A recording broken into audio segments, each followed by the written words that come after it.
seeking always the well-being of our town. We also lift up before you the citizens of Evesham and ask that you would help us to become a community of kindness and support, where people feel welcomed and valued. May your love fill all of our hearts and inspire us to serve one another. We ask this in your name, Lord. Amen. Amen.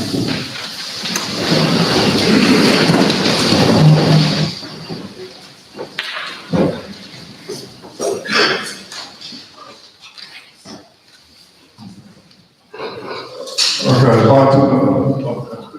item number one, apologies for absence. We've had apologies from Councillor Bill Kimberley, Councillor Celia Kimberley and Councillor Nisha Beck. Thank you. Are there any declarations of pecuniary or other interests in accordance with the Town Council's Code of Conduct, including request for dispensation? Councillor Raphael, Councillor Clark. Mayor, item number 11, recommendation from the monitoring officer, and I am a member of the Domestic Conduct Committee.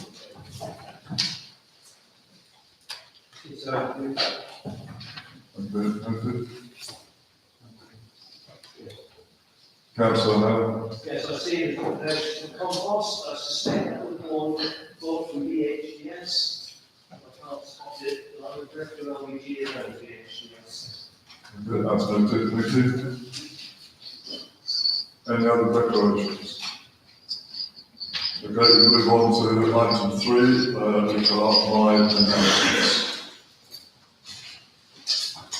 First of all, congratulations to Councillor Mark Googe on taking the responsibility and position of Chairman of Wychavon District Council.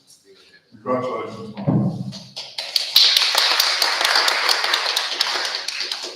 Congratulations also to Councillor Emma Stokes, who has been reappointed to the Executive Board of Wychavon District Council. Congratulations, Emma. On the 25th of last month, myself and Marion attended Littleton auction by invitation. It was nice to see an auction. First time I ever visited one, what you might call live, and at the same time they were filming the auction part of the antique road trip, and we had the pleasure of meeting 4 of the TV celebrities, and it was a very enjoyable time. We then followed that up in the afternoon with a visit to the Almonry, the E-Day, and spoke with exhibitors there and people who were picnicking. On the 25th, I was asked to launch the Bands in the Park season, and my compliments, which I'd quite noted, please, to Sarah Wells in organising it, and it was a huge success. And if you were there, you will know how many people attended, and if you weren't, you were probably enjoying the sun somewhere else. And it was an exceptionally good turnout. Okay, that's my announcements. I'm now going to ask if there are any public questions. Do I see any questions from members of the public? Gentlemen at the back, would you take a microphone, please? I don't need my voice. I'd appreciate it if you used it, please, because some people might be hard to hear. Yeah, it's on. Yeah. Yes. Just a compliment, really. It's not really a question. I think there's going to be a lot of negativity around this chamber in the past couple of months due to various circumstances. I just want to say I've been leadership 2.5 years now. Very well run council. The parks are immaculate, and I think we have people here that really represent the community. So I just want to compliment it as a member of the public just coming in. Thank you. Are there any further questions from members of the public? Okay, moving on. There is now a change to the agenda. I'm now.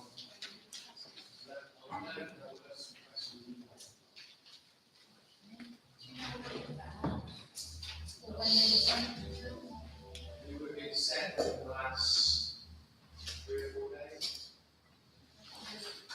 We had one about a tree, is that one? I don't know. I know people have spoken to me and said, when I send a question to, or I have got a question to ask. So I don't know where to do that. I don't have any notes apart from one about a tree. I advised the lady to, it was a council matter, so I'd reply to her. I haven't had any others, is anybody here?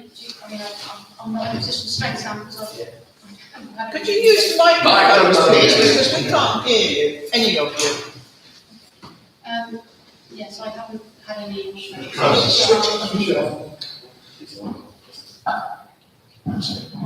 Sorry, councillor, I haven't had any questions, apart from one that I would like to. That's fine, then, yeah. I just didn't want anything to potentially. There is a member of the public who has submitted a statement, who was not able to be here this evening and has asked Councillor Rochdale to read it on her behalf. Councillor Not sure I need it in the line. I've been asked to read this following statement. It's from Helen Stevenson, and it's dated. Sorry. It's from Helen Stevenson, and it's dated yesterday, the 8th of June, 2025. I write in addition to my original complaint made June 2024 into the conduct of Evesham Town Councillor Emma Nishigaki, and the statement I made on the 17th of May 2025 regarding the investigation conducted by Woodhaven District Council's Conduct Committee. I understand that Evesham Town Council is meeting to discuss the report and its recommendations tomorrow, Monday the 9th of June 2025. Following the outcome of the report being made public, Councillor Nishigaki has responded with further spurious allegations regarding the way the investigation was conducted. Accusations of corruption and further bullying attacks on anyone who is prepared to stand up to her, including myself and the journalist from the Evesham Observer who covered the story. These attacks have included doubling down on the original allegations that my brother was bullied to suicide by Councillor Campbell Muir, and a public discussion of my family's personal circumstances, including around my mum's ashes, funeral, domestic abuse, and my own conduct in response to my brother's descent into mental illness and chaos, which ultimately led to his tragic death. Councillor Nishigaki posts these things in a group where I have no right to reply or challenge the untruths and dangerous gossip she is spreading. This is utterly cowardly, schoolyard bullying. Hence I've chosen to speak to the press and to make this further statement. I will not tolerate this behaviour and have no choice but to use public forums such as this to challenge it.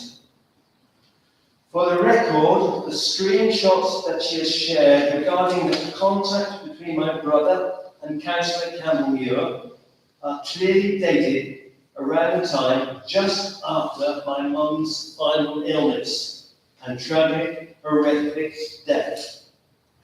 Mum died in October 2020.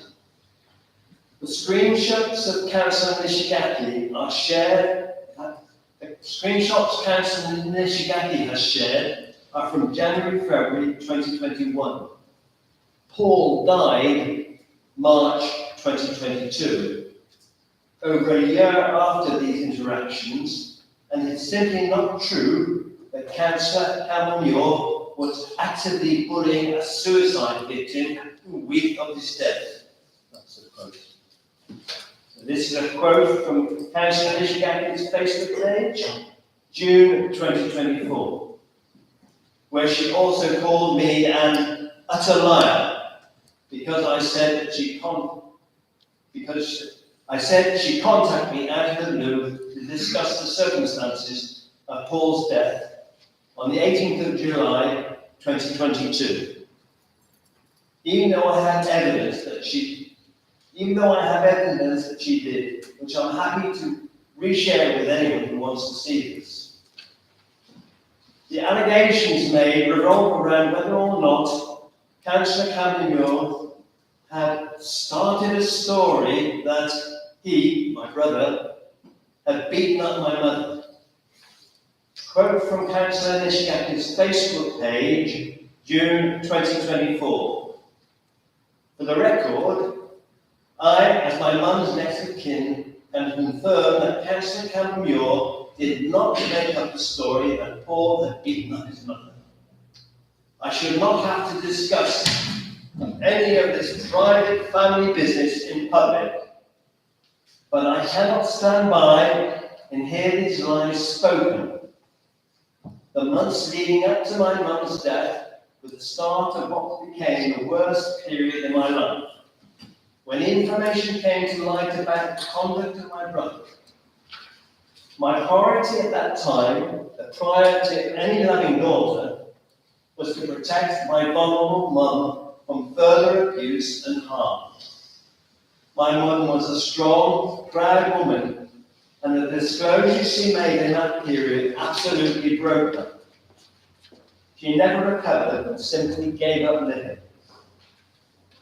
Anyone who knows anything about domestic abuse will know how incredibly difficult it is for survivors to tell people what is happening to them. The victim often loves the perpetrator very dearly, and these conflicted feelings can be further compounded when the perpetrator is themselves a vulnerable person, experiencing mental distress.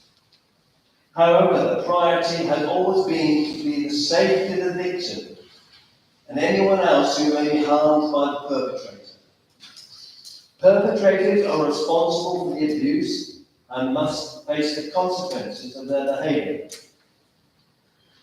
We continue to live in a society where the scourge of domestic abuse flourishes, ruining lives. According to the Office for National Statistics, in the year ended March 2024, an estimated 2.3 million women and 1.5 million men aged 16 and over experienced domestic abuse in England and Wales. This is just the tip of the iceberg, as many other serious cases go under the radar because the victim is either too afraid, too ashamed, or too conflicted to speak publicly and report the abuse. When someone reports abuse to a trusted friend, a family member, or the authorities, it's essential that those reports are treated sensitively, confidentially, and seriously.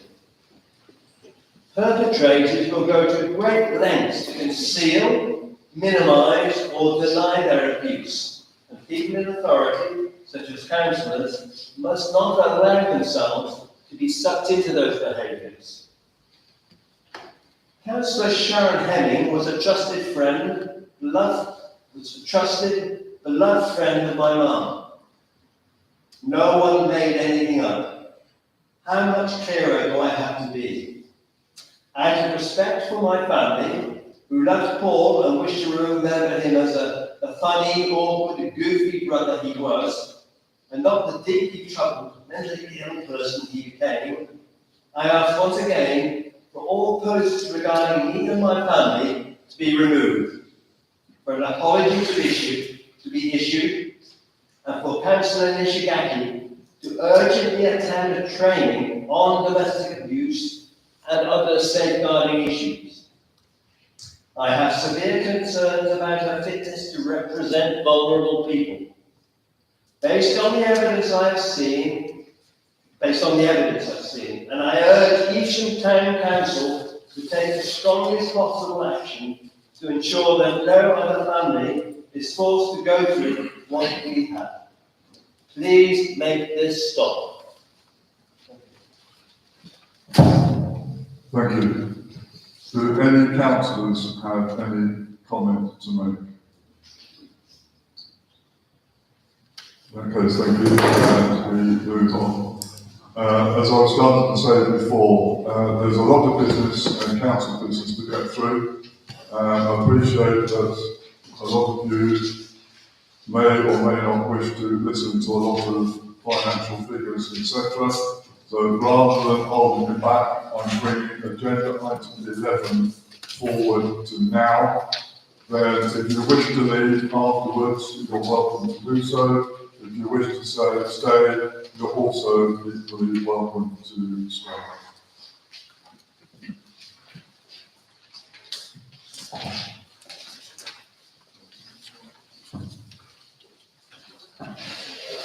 Okay. Item 11 is the consideration of the council house. I believe this item should be heard in closed session because it involves the discussion of confidential paperwork.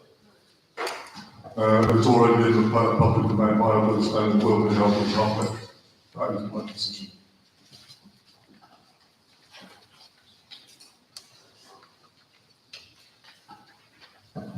We come now to the recommendations made in the investigation report by Matthew Davis, senior lawyer.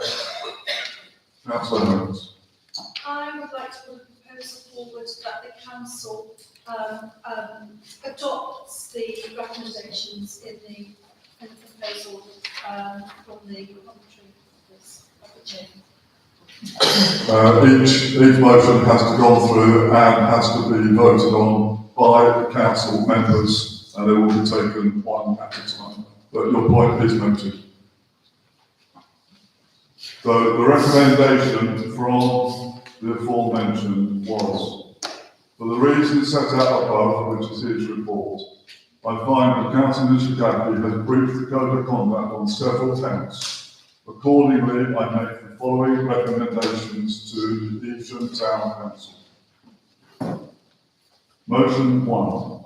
Evesham Town Council consider a motion to issue a formal censure to include a requirement for Councillor Nishigaki to provide a written apology to the complainants and engagement in learning and development. That is motion number 1. Does anybody wish to speak on it? Councillor Gooch.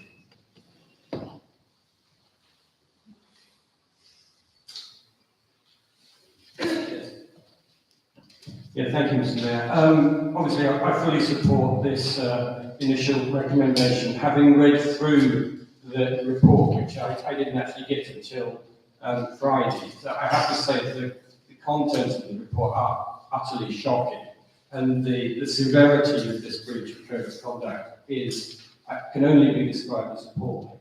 So I have no hesitation whatsoever in moving motion 1 of this list of recommendations. I would just make the suggestion that given we are requesting Councillor Nishigaki to provide a formal apology, that the Town Council should be involved in drafting that apology and should approve that apology before it is issued, and that we should also require Councillor Nishigaki to attend the council meeting and not only deliver the apology in writing, but verbally to the council members.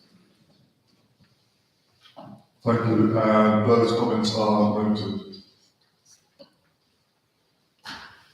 Do I have a second for the motion? Is that a second, or is that you want to make a comment? No, well, I'm happy to second it. Thank you. So we have a proposal from Councillor Cooge and seconded by, my apologies, Councillor Dunn. Thank you very much, Mr. Mayor. I feel that if we, as the town council, construct the apology, it comes from us and not from her. My recommendation would be, I have been through this like everybody else, that she is asked if she will write an apology, and if she asks for help with that, that's fine. But the apology has to come from her, not from us. Again, the comments are noted. Councillor Cooge. I can just exercise the right to reply, and that's exactly proposed the motion. The reason for suggesting that the town council should be involved in drafting the apology is simply that it ensures the apology will be acceptable to those that the apology is directed to. My concern is that it would be all too easy for Councillor Ishigaki to come up with an apology along the lines of, oh, I'm sorry that people were upset by what I said, without actually admitting responsibility for it. So while I certainly would hope that she would be willing to be involved in drafting the apology herself, I think we need to have oversight of it and be sure that the wording meets the needs of the people that she is apologising to. Thank you, and again, comments are noted. Any other councillor wish to speak? In that case, okay, we have a proposal from Councillor Good, seconded by Councillor Julie Haynes, that motion 1 be as read by me is now. Those in favour?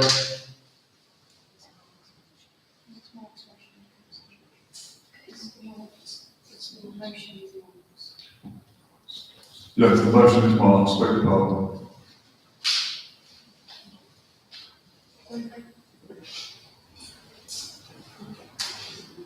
Those against? Any abstentions? No. Come on now to motion 2. Evesham Town Council consider a motion to issue a formal, beg your pardon. The proper officer of Evesham Town Council consult a provider or providers of learning and development for local councils to arrange training for councillors in respect of the use of social media by councillors, the code of conduct, the role of a town councillor, and communication skills. Any councillor wish to speak on that? Councillor Julie Haynes. Sorry, Councillor Julie Tucker, beg your pardon.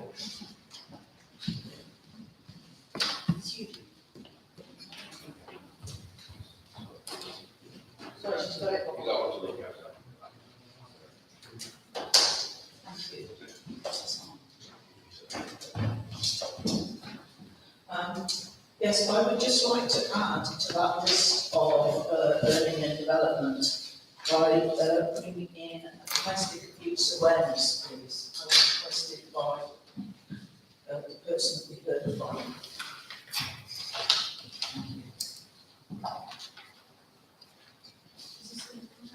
So, do we have any further comments? Councillors?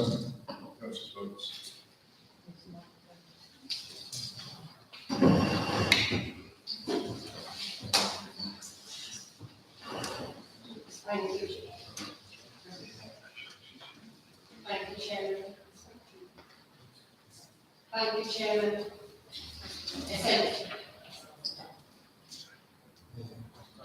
Thank you. Essentially, I picked up on that very same comment, Councillor Tucker, that we must include training on domestic abuse as mentioned by Stevenson. So happily second the proposal or the motion, if that's a proposal. Thank you. Any further comments from councillors? I see none. Therefore, we have a proposal from Councillor Julie Tucker, seconded by Councillor Emma Stokes, to adopt motion under duties I recommend. Those in favour? Anybody against? Looks like unanimous.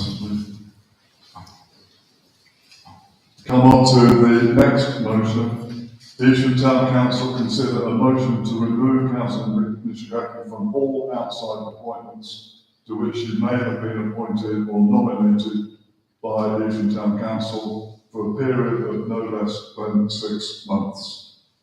I would like to add to that the removal should be from committees as well as outside appointments, and that it says for a period of no less than 6 months.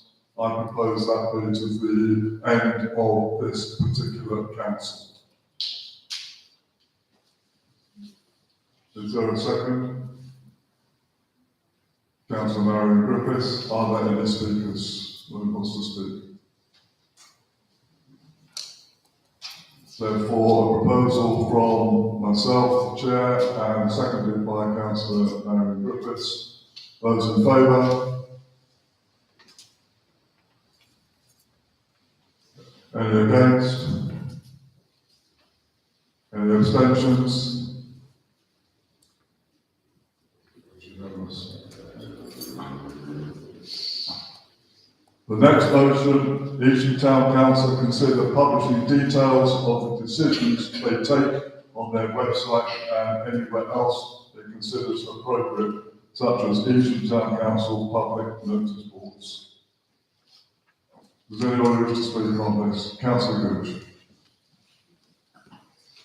Yeah, thank you, Mr. Mayor. Just one point on this. I mean, you'll note, those of you who've got the confidential report in front of you will note paragraph 137, which immediately follows the one the Mayor has just read out. When considering these recommendations, the Town Council should be mindful that all public reports, agendas, minutes should contain appropriate redaction of the complainant's personal data.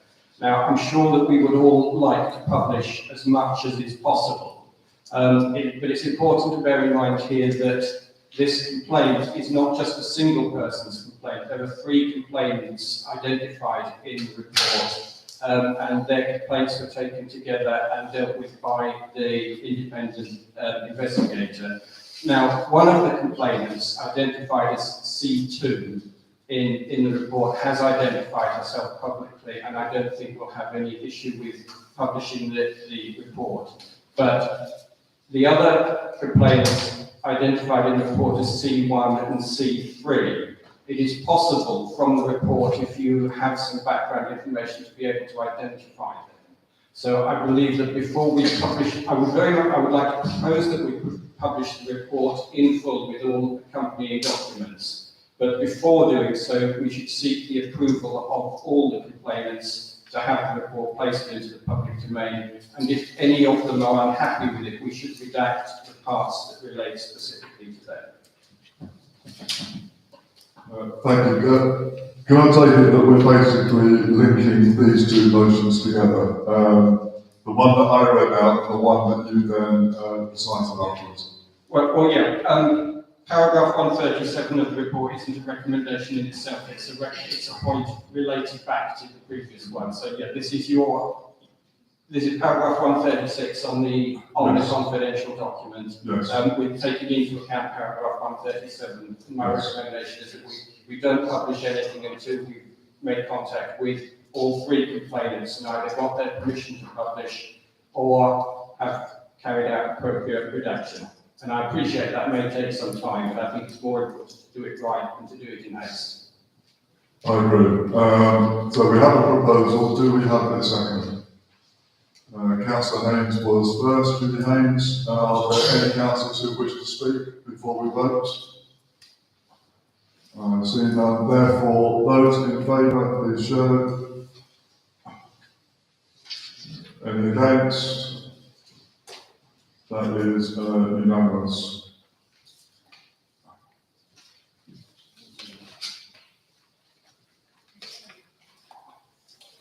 Okay, there's a further recommendation Take a little bit of reading, but it is correct that we do it properly.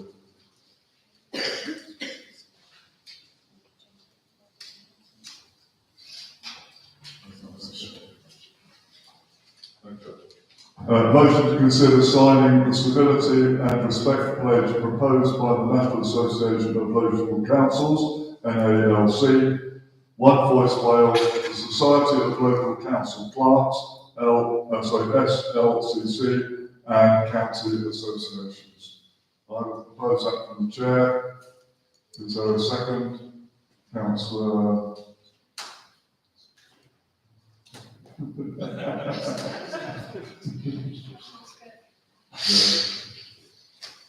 I'm just looking at so many councillors in the room at one time. Okay. Does any councillor wish to speak before we vote? Okay, it's the proposal from myself, seconded by Councillor Schofield. Those in favour?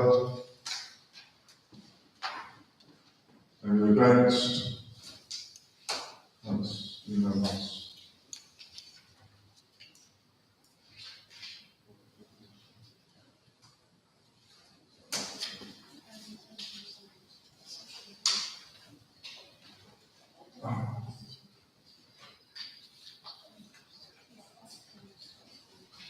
Okay, does any other councillor have any further comments to make? Councillor Stokes. Thank you. It's in connection with the pledge of respect. I would like to remind all councillors here that when they accepted their office to become a councillor for Evesham Town, they signed a pledge which is exactly the same as this. You must respect your fellow candidates and your fellow councillors and respect the town that you're elected to. So it is already a pledge that people would have already done.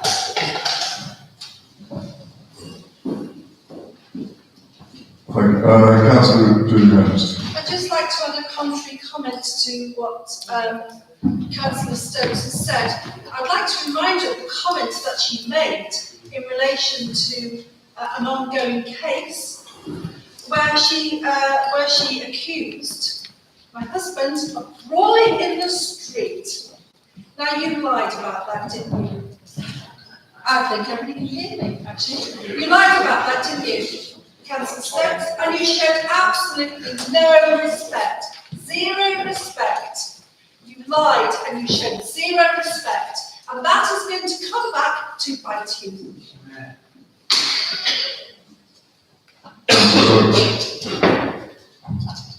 I can't accept. Think carefully. Oh, you did. I cannot accept what Councillor actually said.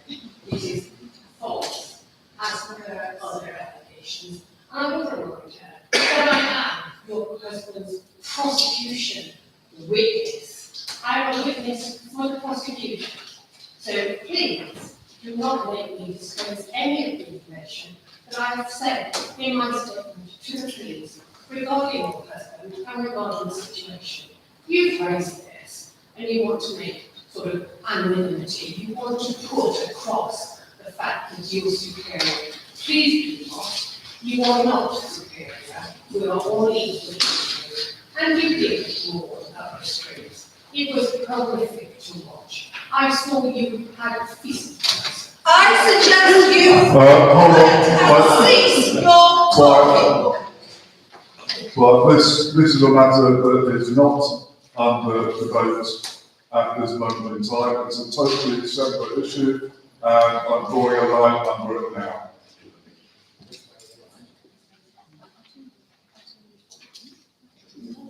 Okay, I'll move on now to item 4, updates from district and county councillors. And I spoke with Councillor Sam Bosco the other day. If we haven't already mentioned it, I think we have. Congratulations on your appointment as a county councillor. And you're going to give us an update now on what was the first council meeting under the new election. So that's working. So, the first council meeting was a bit of an eye-opener. But I'll start just saying some appointments. So Joe Monk is the leader of the council. I am representing Evesham North West, Michelle Hume for Evesham South, and Satinder Bal for Harvington. So Harvington's included in there, but strangely enough, it comes about halfway into Evesham. The first meeting, the AGM, it's quite clear that there are two different sides. I can tell that at this moment in time, but we'll just have to work with it and get along and do the best we can for the town. I do have a few updates in regard to what I've been up to and what is going to be happening in the town. I had a meeting with Highways. The new bollards on Bridge Street and Market Square are due to be installed on the 16th of June. The bollards themselves are self-contained units that are more reliable and... Finally, Mr. Mayor, councillors, ladies and gentlemen, I would now like to hand over to Councillor Robert Hill to tell you about the Friends of the Armoury. Thank you, Robert. Yes, councillors, ladies and gentlemen, I've got to know the roofer as part of the Armoury project, who's become a great enthusiast of the building and sees great potential for it, not just as a building, but as a learning exercise. I've come to realise just how complex that roof is. And I think really his instigation, we've got together a small group at the moment with the idea of establishing a Friends of the Armoury group, Friends of the Armoury, to support the Armoury going forward, not perhaps just of local people, but to a wider area, because there's a lot of learning to be done for heritage reconstruction, the roof and the whole building itself. And he's anxious that to support the Armoury in every way we can. At the moment, it's just, we've only had a couple of short meetings so far, but we hope to make progress. Thank you. Thank you.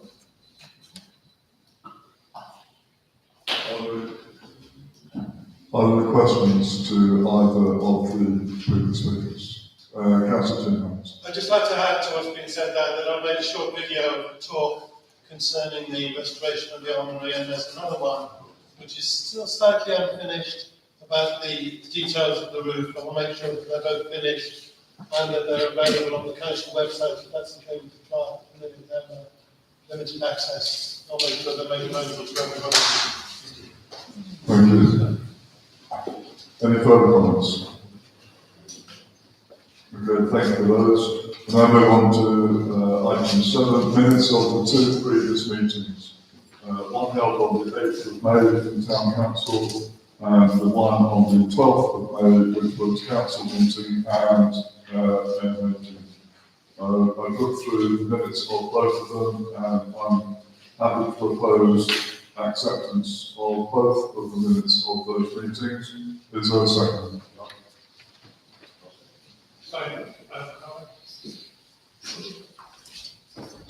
On the minutes of the continuation, which is the minutes of the meeting held on the 19th of May 2025. Yes. This is section 20B, item B1, but it's not quite right for those people who are planning mistakes. I think this, if you've got me there, then I think it's too sad. I'm pleased to take it. You've got the same condition. Yep. Sorry, yes. That makes sense. Any further comments? In that case, those in favour, please show. Anybody against? Any abstentions?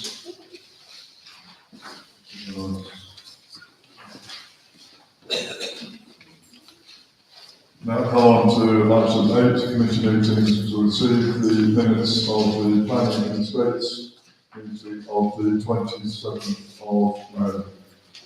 Councillor Scurfield, we get it right this time.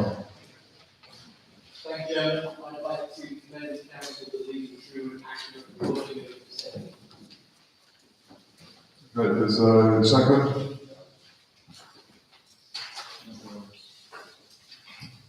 Any comments? Those in favour? Any against? Any abstentions? One abstention.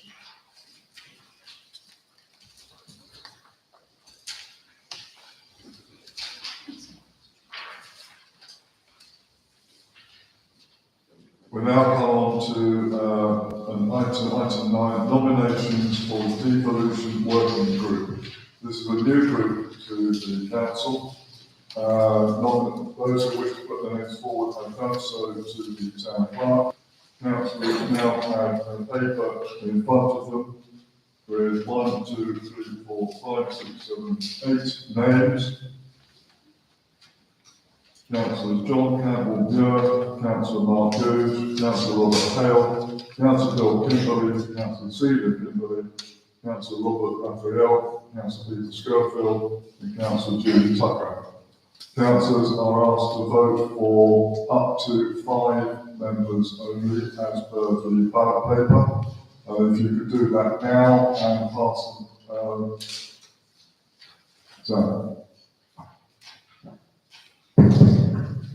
Could I propose that we defer this? I was only sent the sheets through this afternoon and haven't had time to look at any of them. Literally, probably 1 o'clock, 2 o'clock this afternoon. Okay, Councillor O'Connell. This is a brand new committee and numbers really are at our own discretion. We've only got 8 volunteers and I'm rather of the opinion that 1 volunteer is worth 10 best men. I'm going to propose that all 8 go forward to the devolution.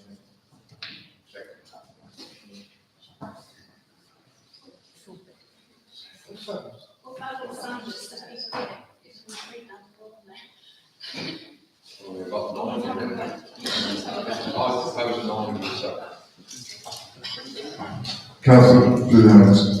I support what Sanchez said, and I think that we should finish it in schools instead. Okay, thank you. Councillor Margaret. I'm going to respectfully disagree with my colleague at the end of the table there. I do believe that these panels, if they get too large, they really become talking shops and don't achieve anything. On the other hand, I do take Sam's point that if he wasn't aware of it in time to put his name forward, then it's possibly a little unfair. Well, no, I was aware of it, but I chose not to be part of it. Right. And therefore, my issue is the fact that I was only sent the documents of people's applications. Yeah, I did. This afternoon. In that case, I mean, I would be open to deferring this until the next council meeting. I don't think we have to have a meeting of this panel in between now and the next council meeting. So maybe it would be simpler to defer it and maybe just be sure about what we're actually appointing and who's going to be on it. Is that a proposal? That's a proposal, yes. Okay, so a second. Councillor Julian.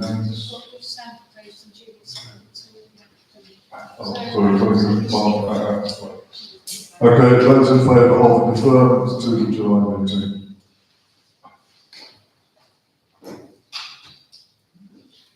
Any against? 1 against. Any abstentions? 2 abstentions. Thank you, that is carried, and that will be deferred now to the July. We now come on to the finance aspects. Those of you in the public who wish to stay, you're more than welcome. If you wish to go, then you're more than free to leave. Okay?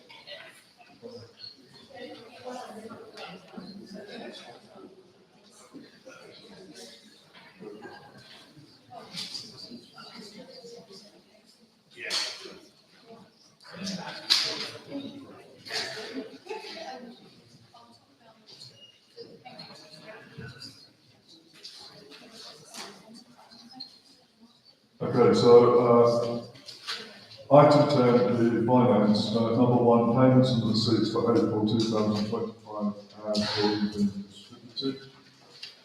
Are there any comments? In that case, those in favour? Anybody against? Any abstentions? Item 2, accounts for the financial year 2024-25. Temple. Right, if we start with this document here, which compares last year with this year. It's called the income expenditure account for the year ending 31st March.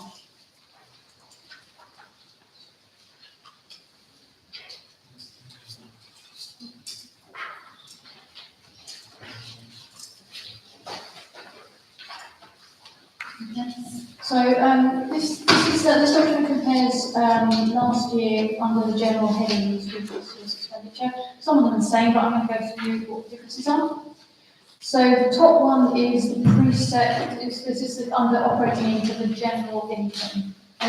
So this refers to precept, and it also refers to grants that we get in. Such as grants from Place Board, anything from county council divisional funds, and also natural networks. So that's why it's higher this year, because it's mainly Place Board. And also, well, all of those things actually. The next one down, administration, you'll notice for zero this year, it was 4,500 last year. The amount last year was from the LGRC deposit refund, so that was when we had a local depositing, and that was the refund for that, they finally paid up. So going down to the mail fundraising events, which had 0 last year and 10,000 this year, that's a new fund, so that's just been taken from somewhere else, and you'll notice that it also balances, there's a mail fundraising event expenditure and a mail fundraising income code, which is new for this year. Town hall is pretty much similar, that's obviously receipts on the higher. Then moving down to the events, bonfire night. Bonfire night for this year was obviously we've got many more receipts because we actually held it, which we didn't last year because it was too rainy. Now environment, you've got environment income is the next one. Allotment expenditure. Now, you'll notice that the income appears to be quite a lot higher this year. That's because that was 2 years' worth. What we decided to do was bill people in February and March rather than in April, because the year begins in April and really they should be paid by the time that the year starts. So that's why that's a lot higher. It's actually 2 years' worth, or more like 1.75 years. Marketplace income, that is the fees paid by the market to operate on Saturdays and Tuesdays. Now, the cemetery income, you'll notice, has changed by £10,000. That's because we started, in the past, the grave digger has been paid and organised by the undertakers.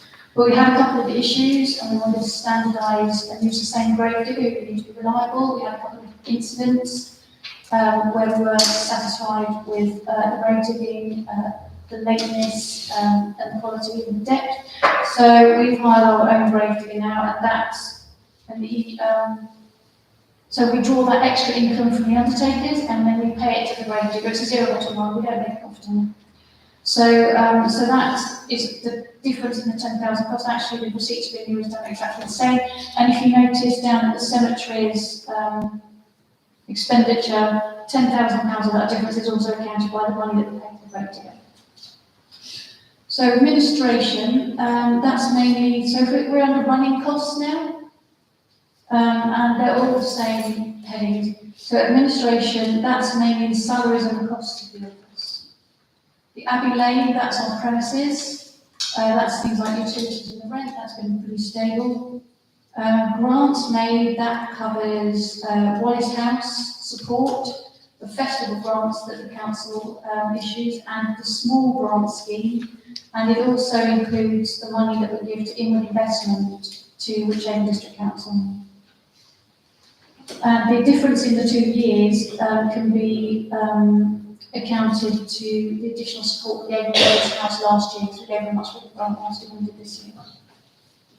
The next one down on members, that the high cost for last year was because you had a major election covering all the wards, and that cost £37,000. So that cost the vast majority of that spend. The town hall has been, we've got more expenditure this year. We had some surveys done that you all know about that we recharged to the leaseholder. We paid some legal fees, they've also been recharged to the leaseholder, and the lift was a bit more expensive this year as well. The events, at Christmas, which was actually coded somewhere else last year, it was coded to environment, so that's what the big difference between those two is. And also the cost of visiting should be online. Bonfire night is, we obviously had more expended this year because it went ahead, which it didn't last year. Environment differences. The environment budget's quite a big one, that covers most of the outdoor maintenance. We did a lot of planting, that came out for 11,000. A lot of it was maintenance, things like the tarmac. There was a cost to the St Lawrence's piers, that was in this year. It covers things like trees, the £20,000 worth of benches that we got from the place board, got the income, that was part of the expenditure as well, so that's quite a chunk of it. The van, that was the town plan budget comes out of environment, so it's quite a weighty budget. Allotments, the costs have stayed pretty much stable. A lot of it is water, which is recharged. We also need to work on perimeters and edges, the fencing, bits and pieces. Roundabouts is the maintenance of the roundabouts in town. We have a specialist contractor because of the insurance. Cemeteries, there was a bit more expenditure because of the tarmac and also because I've explained that rent. The armoury is largely the same. The armoury project obviously is new for this year. That's expenditure that is related to the menu fund. Now you'll notice we don't have, we've got in income, we have the loan, which is shown as the income, but we haven't had any income from the menu fund yet, and that's because we need to get the permissions in place first, and that includes the list of building consent. It's gone in, but it takes quite a time to deliver, so when that is approved, that's the point at which we can draw our first payment down from the fund. Has anybody got any questions on that one? Yeah.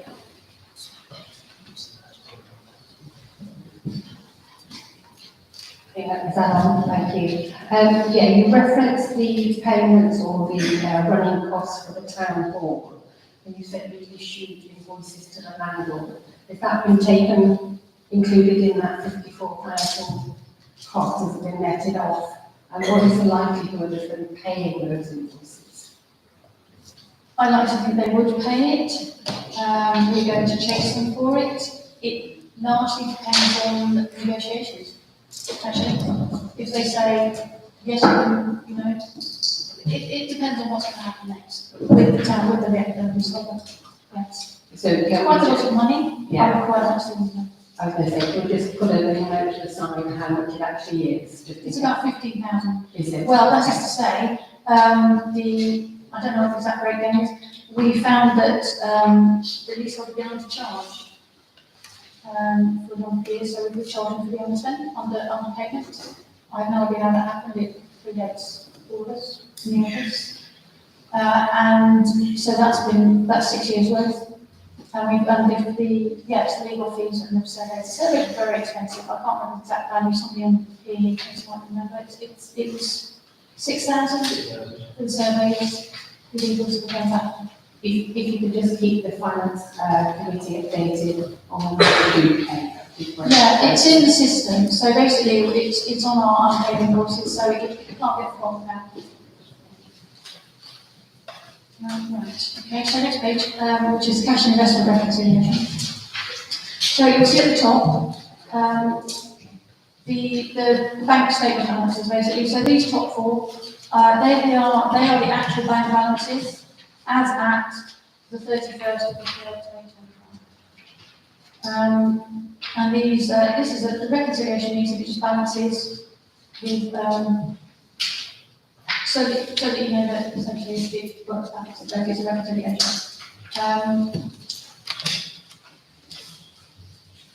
Now, the figure at the bottom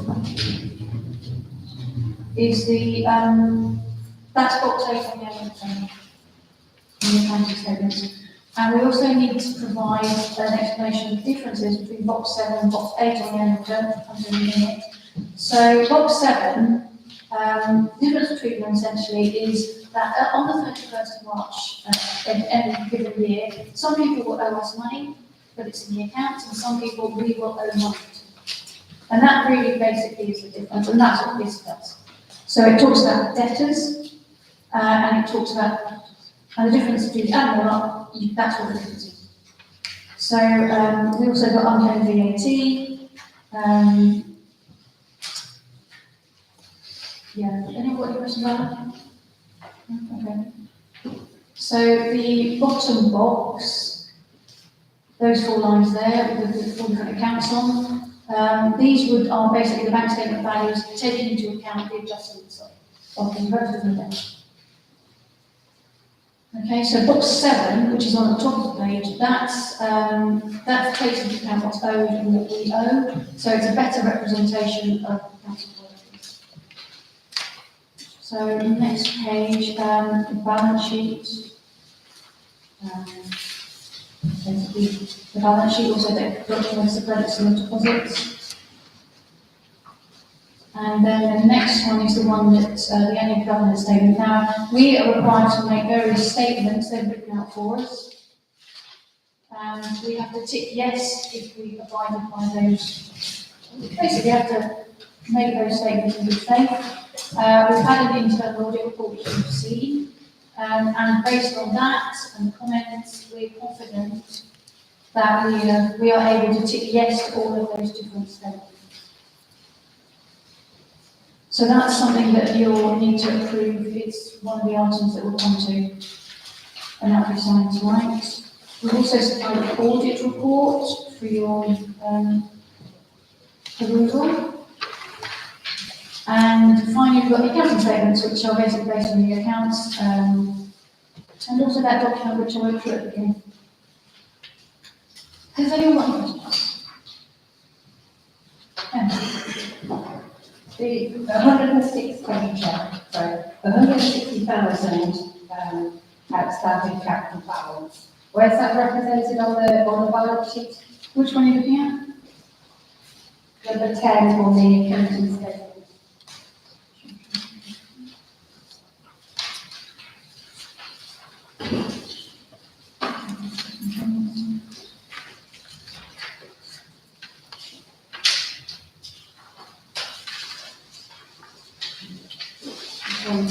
Which box on there?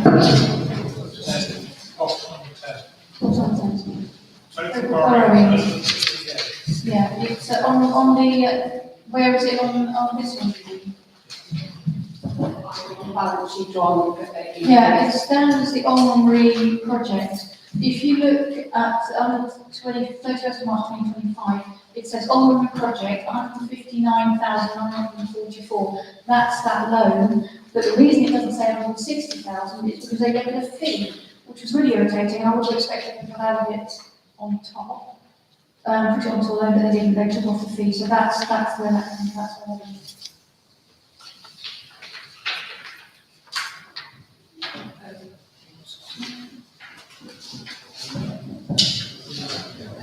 Sorry.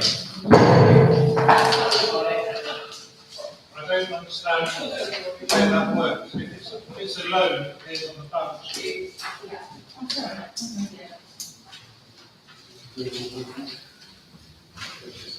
So you can recognise the money coming in. Yeah. But if it's a loan, as it says on item 10, or loans from third parties, the loan is a balance sheet figure. So the question is, where on the balance sheet is the loan? That's included everything else in the process. Yeah, I think that's. We'll take it off. Yeah. We'll take it off separately, because it's basically. Yeah, sure. I can see that. Yeah, yeah. It's in those other numbers. Yeah, okay. Yeah, yeah, okay.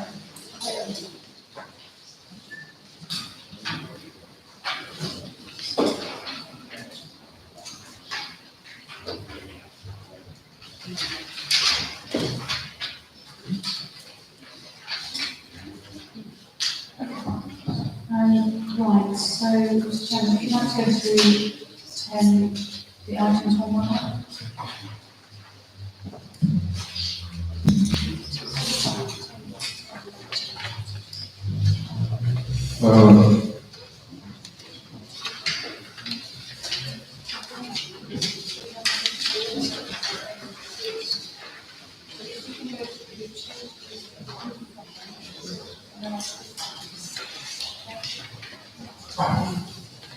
Right, if we could take items 2, 3, 4 and 5 together, a proposer, you accept. Councillor Brooks, a second. Those in favour? Any against? Any abstentions? That's it.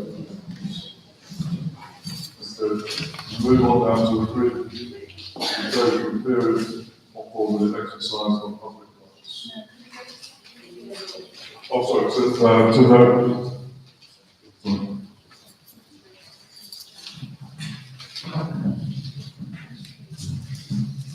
To approve the annual government statements for 2024-25.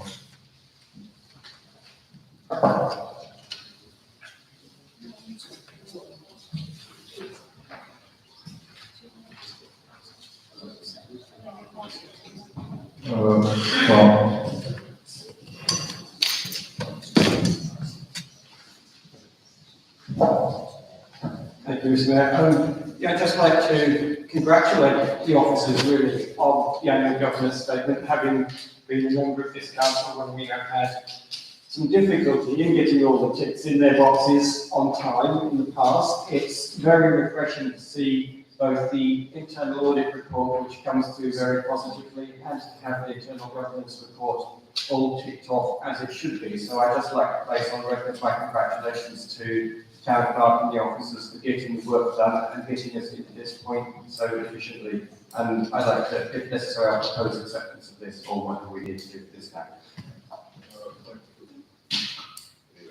Thank you for that. Right, so if you'd like to, somebody want to propose acceptance of the items.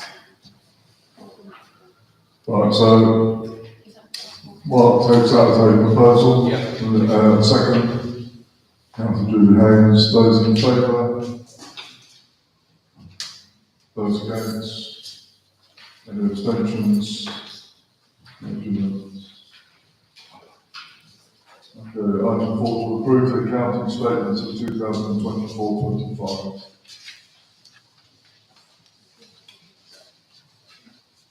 Do we have a proposal for? Okay. Second.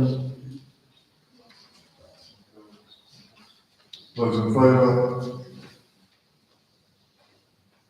Any against? 5, to note the internal auditor's report. A proposer. Second. Those in favour? Any against? Any abstentions?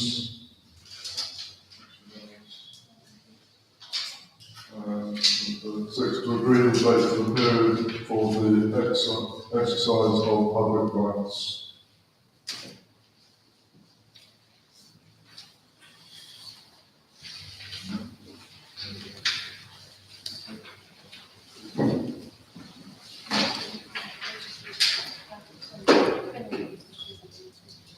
Okay, are there any questions for that? to the town clerk, who is happy to answer them. Just one question.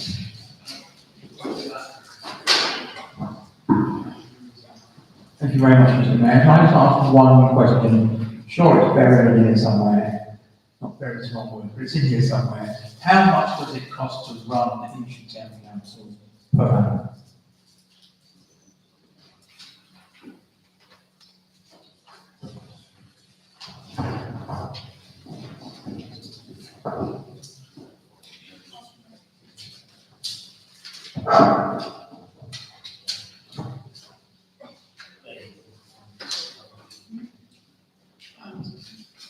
£1,092,651.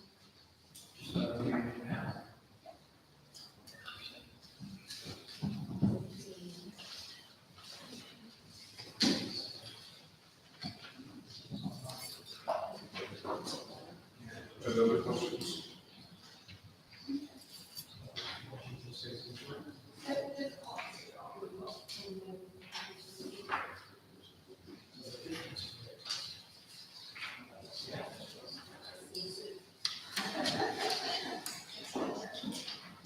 You're saying there's a surplus here and there's not a surplus there.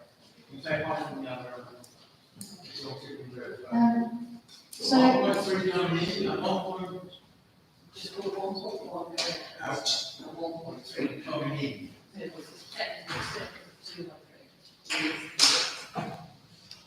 Okay, so that's a cost of no, basically, that's the cost.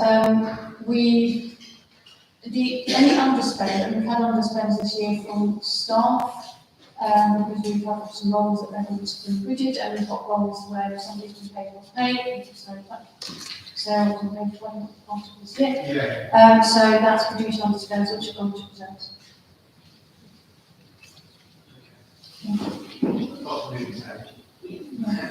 So, public rights, this is an audit requirement. Now, we don't normally, in the past, we haven't had this on the agenda, but the auditor's quite keen to, basically, we have to put up a notice, and this is essentially proof that we've done it. So, the public rights invites the people to ask questions of the auditor. So, when we have to set a date, the date is specified. There's a bit of wiggle room, but essentially it's specified it has to include the first 10 days of July and then side to side.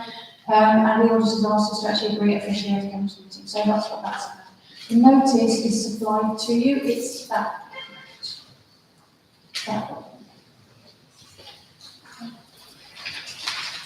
So we're legally obliged to display.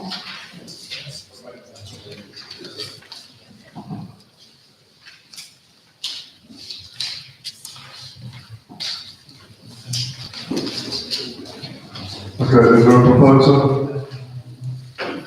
To discuss. Second. Those in favour?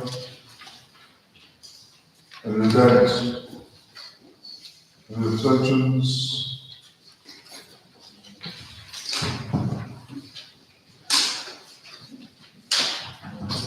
And finally, to confirm signatories on the council's CCLA investment.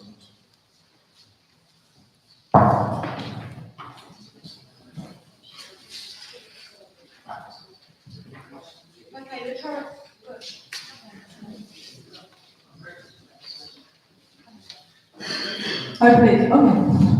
Okay, the current signatories are Mark Googe and Councillor Judy Tucker.